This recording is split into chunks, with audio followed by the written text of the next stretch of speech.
अतिशय चिल्लर असा प्रश्न आहे। फक्त जे आहे ना आपण व्यवस्थित जे आहे ना एक एक शब्द जर का बघितला तर नक्कीच आन्सर येते।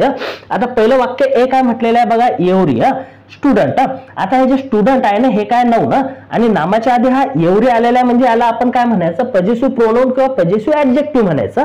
आणि एक गोष्ट लक्षात ठेवायचं, वाक्यामध्ये सब्जेक्ट किंवा सब्जेक्टच्या आधी इच असेल किंवा एवढी असेल किंवा एवढी वन असेल, एवढी वन जर का असेल ना तर येणारं जे वाक्याचं क्रियापद आहे ना हे नेहमी एकवचनी होते आणि त्या सब्जेक्ट साठी जर एखादं प्रोनाउन यूज झालं तर ते पण एकवचनी राहते। ठीक आहे, मग आता इथं काय म्हटलेलं आहे, एवढी स्टुडंट, म्हणजे हा काय झाला आपल्या वाक्याचा सब्जेक्ट। आता बघा पास्ट म्हटलेलं आहे, क्रियापदाचं सेकंड फॉर्म आहे, त्यामुळे आता पुढे काय इथं वर्ब जे आहे ना हे सिंग्युलर साठी पण हेच राहील, प्लुरल साठी पण हेच राहील।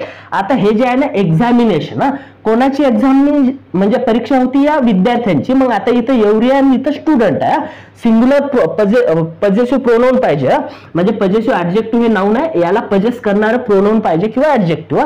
आता बघा डायरेक्ट ऑप्शन वरती बघायचं, बघा पहिल्या ऑप्शन मध्ये हिज आहे जे की सिंग्युलर आहे म्हणजे हे फॉलो करते। दुसऱ्या याच्यात देअर आहे। आता हे देअर कधी आलं असतं, जर एवढी स्टुडंटच्या ऐवजी जर बी आलं असतं किंवा दे आलं असतं तर मग देअर आलं असतं, त्यामुळे ऑप्शन इथं कट होते। 3 नंबर मध्ये बघा हिज आलेला हे पण येऊ शकते आणि 4th मध्ये काय हिज आहे हे पण येऊ शकते, म्हणजे एक ऑप्शन कटलं। आता 2 नंबरचं ऑप्शन काय म्हणते, म्हणजे इथं फर्स्ट याच्यामध्ये हिज येईल, 2 मध्ये काय म्हणते एवढी वन। मी आधी सांगितल्याप्रमाणे एवढी वन जर का वाक्याचा सब्जेक्ट असेल तर प्रोनाउन कसं असते, सिंग्युलर यायला पाहिजे, म्हणजे क्रियापद पण सिंग्युलर। आता इथं हॅड घेतलेला आहे, म्हणजे हॅड आहे हा पास्ट परफेक्ट वाला आहे, हॅड हे एवढी वन सिंग्युलर आहे, म्हणजे इथं काय येणार हिजच यायला पाहिजे, बरोबर आहे। मग कुठल्या कुठल्या ऑप्शन मध्ये हिज आहे बघा, फर्स्ट मध्ये आहे म्हणजे पहिलं फॉलो करते, दुसऱ्या याच्यात काय देअर आहे हे नाही येणार, 3 नंबरचं नाही येणार, दुसरं तसंच कट झालं, आणि चौथ्यामध्ये हिज आहे आणि हिज आहे। आता आपल्याकडे ऑप्शन किती राहिले, 2 फक्त, 1 नंबरचा आणि 4 नंबरचा। ठीक आहे, आता 3 नंबरचा बघा काय म्हटलेलं आहे, वी जो आहे ना हा अनेक वचन आहे, त्याच्यानं ते अनेक वचन आहे म्हणून इथं हॅव आलेलं आहे, नंतर लॉस्ट।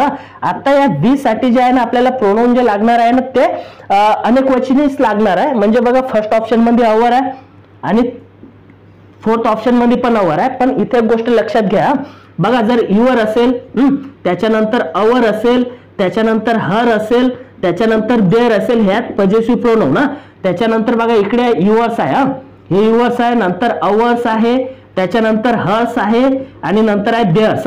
याच्यामध्ये फरक काय माहिती आहे का, हे जे आहेत म्हणजे युअर, अवर, हर आणि देअर याच्यानंतर नेहमी काय येते माहिती आहे का, नाउन येते, आणि हे जे यस लागलेले आहेत ना याच्यानंतर कधीच जे आहे ना नाउन येणार नाही, म्हणजे हे जे डॉग आहे ना हे आपलं नाउन आहे, मग जर का हे नाउन असेल तर इथं काय यायला पाहिजे, आपलं अवर यायला पाहिजे, म्हणून आपलं ऑप्शन चौथे कट होईल आणि 1 नंबरचं जे आहे ना आपलं हे आन्सर येणार आहे। म्हणजे